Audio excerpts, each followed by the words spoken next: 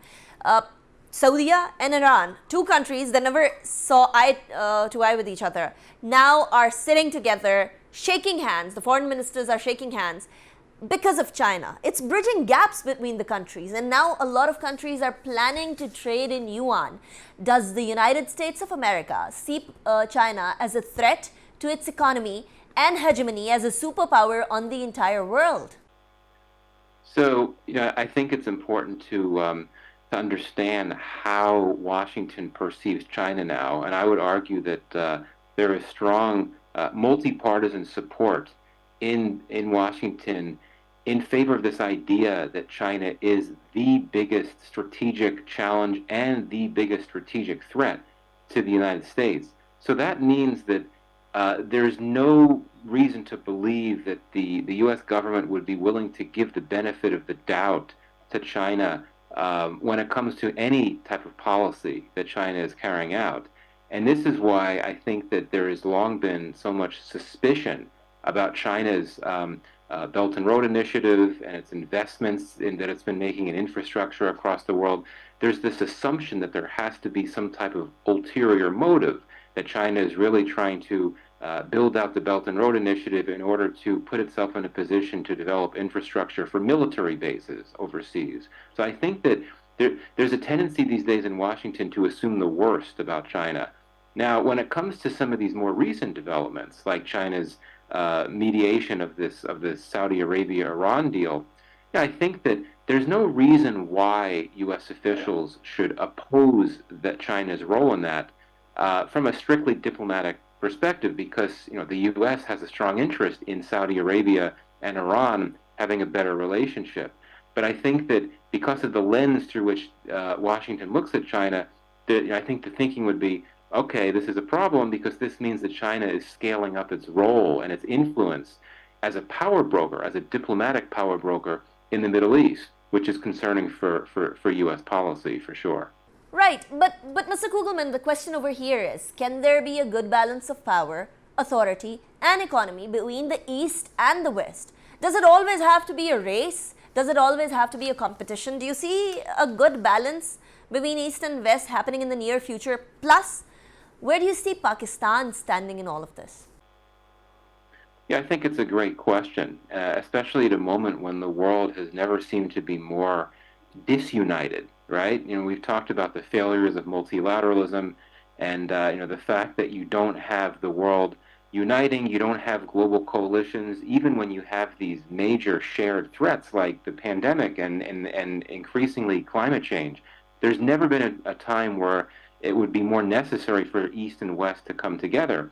But I think if that's to happen, if we're to see a bridging of these divides, and if we're to see more global cooperation, it has to start with the U.S. and China, which are the two biggest, most powerful countries in the world.